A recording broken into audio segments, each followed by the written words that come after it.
This episode is brought to you by... Good morning, everybody. I am Russ. This is Chris. It is Tuesday morning. Now, yesterday, we've had a busy weekend. You were in a golf tournament. We did the Susan G. Coleman walk. Just a lot of things going on. And last night, which was Sunday night, Osama bin Laden was shot and killed. Okay? Night before last. Not before last. Sunday night. Right. And it's been all over the fans in Philly in the Mets game. The Phillies stood up, 50,000 plus chanting USA. All over the world campuses, kids going crazy. It's all being cheered. Like, man, it's the end of terrorism. What do you think?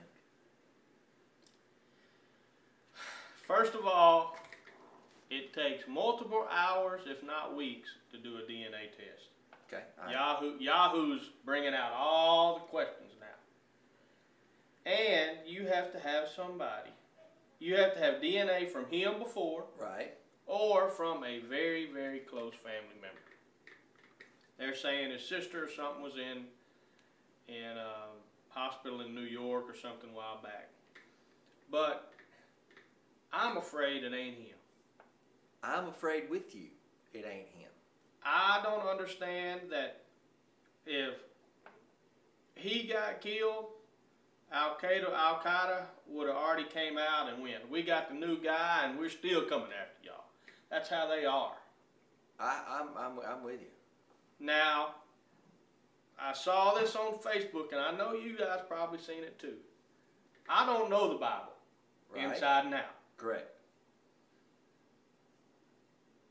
But I do know golf. And it's kind of the same thing. When I'm playing you and you miss a putt, I don't cheer. And in Proverbs 14 or something like that, it says you do not celebrate a death or something of your enemies. Right. Let God handle that. So, man, I'm happy we got him. But I don't see the celebrations. I don't understand the celebrations. Okay. I'm with you on that. But I want to go one step. When is the next term coming up? In a year? Yeah. And I got to thinking, as fast as it happened, we shot him in the eye. We got the DNA. His wife says it. We wrap him up. The photo looks photoshopped to me. I didn't see that one. Wrap him up, chunk him in the water, and woohoo! You know what? Praise the Lord. George Bush he kept going for 10 years. That reminds me of somebody that just wants to get reelected. I'm not saying I know all the answers because I don't, but I'm with you. I do not think it's him. And if it is him, they've already, like you said, named, hey, guess what? Red Sea, tomorrow, if Russell dies, I'm going to tell you right now, Chris will keep running the show. So now everybody knows. Mm-hmm. We already know who the successor is. You know, they said they didn't want to betray the Islamic Trust by not giving him the burial that... That's how, they do at it. Sea. Right. Could have buried him next week. That's what I was thinking. Put him in a fish tank or something. Is that how it happens in the Islamic world? Is when you die, they just throw you out in the ocean? No, yes, I don't know. They don't have a funeral. They don't have something. They don't have. It's all a little fishy to me, and we never talk politics on this show, but it's all a little fishy. It's all a little. I just don't. Something ain't sitting right. Gerald calls me, and he's like, "Did you hear old Osama bin Laden got killed?" And I went, "Yeah." And I started telling him the whole deal, and he said, "Well, I just heard it on Sports Talk Radio," and I went through the same deal that me and you were just talking about. And he was like, I don't know. So, Hokey, what is your take on the situation? You have mine and Chris's. What is your spin on it a little bit? Well, I kind of think he's dead. I think that they really got him. Okay. Well, there you go. Chris Hoke thinks that, that they got him. And Whose phone number am I looking for? Probably Matt Armstrong. Yeah, Matt. If anybody's gonna know, it's gonna be Matt, who is our buddy Relative Media Group. If anybody's gonna, I'm gonna get him on the phone, and I need 2 sentences. I don't know if we can hold him to 2 sentences. You probably can't. And if there's any foul language, folks, it's just Matt. So please understand. This is the. He may not have my number saved, so he might not answer. I'll just say this: more times than not, it proves out that the truth is what they say the first time. Every once in a while, it don't work out. Well, I agree with that, but it just seems.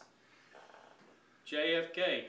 Let me give you 3 It's one of those deals I can't. That's the one of those that I think it was baloney. It's one of those deals that I'm like, it's too good to be true. But he's old.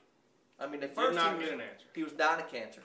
You know, he was all cancer covered. He finna die dead. Oh my gosh! Then he looked good, and it's one of those I don't really know. Now I hadn't heard this, but somebody at breakfast yesterday said there were 6 lookalikes. Yeah, that he had going on. 6 identical lookalikes. And they said the words "face off." I went, "Ooh, good call." Hey, have you seen the pictures of this mansion? Yeah. This $14 million mansion? Yeah. It's like it's out in Belle Meade. It's like 50 mobile homes put on top of each other. Like, how in the heck did that cost $14 million? It must be gold inside. That real estate agent retired after selling.